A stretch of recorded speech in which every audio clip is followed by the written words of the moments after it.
السلام علیکم دوستو، آج کی کہانی کا نام ہے بھیڑیا پکڑا گیا۔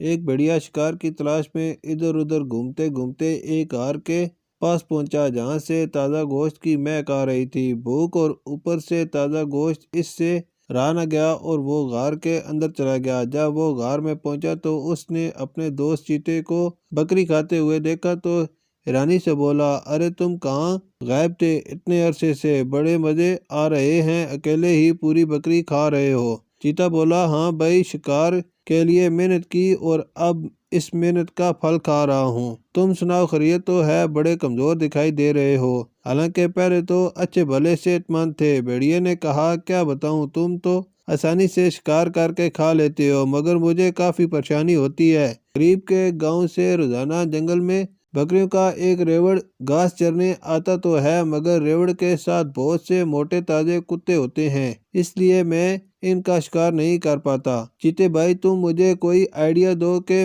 میں کس طرح ان بکریوں کا شکار کروں اور واپس پہلے جیسی صحت بنا سکوں۔ چیتے نے کہا، میرے ذہن میں ایک آئیڈیا ہے۔ میں نے جو بکری کھائی ہے اس کی کھال تم لے لو اور کل صبح اسے پہن کر بیٹھ جانا، پھر جیسے ہی ریوڑ آئے تم بکری کا بھیس بدل کر اس میں چپکے سے شامل ہو جانا، اور آگے کیا کرنا ہے یہ تو تم خود جانتے ہو۔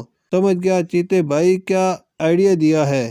وہ چیتے کا شکریہ ادا کرتے ہوئے بھیڑیے نے وہاں سے کھال اٹھائی اور رخصت ہو گیا۔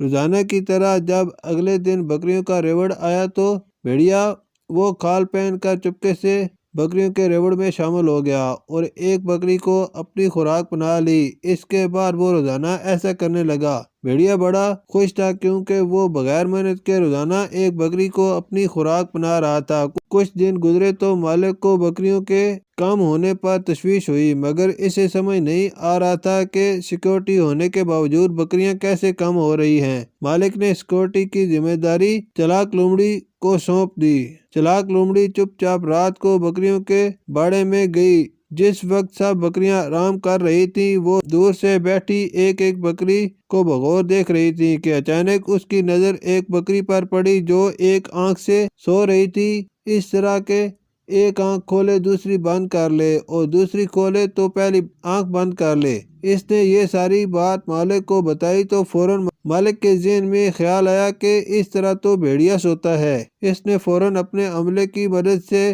دھوکے باز بھیڑیا کو پکڑ لیا۔ پیارے بچوں، جھوٹ بول کر، دھوکہ دے کر ہم عارضی طور پر تو کوئی خوشی حاصل کر سکتے ہیں، مگر یاد رکھیں کہ جھوٹ جلد یا کچھ دیر میں سامنے آ ہی جاتا ہے اور پھر آپ کے پاس پچھتاوے کے سوا کچھ نہیں بچتا۔ بھیڑیے کی اس کہانی سے سبق حاصل کریں اور پکا ارادہ کر لیں کہ کچھ بھی ہو جائے ہمیشہ سچ ہی بولنا ہے، کبھی کسی کو دھوکہ نہیں دینا۔ شکریہ۔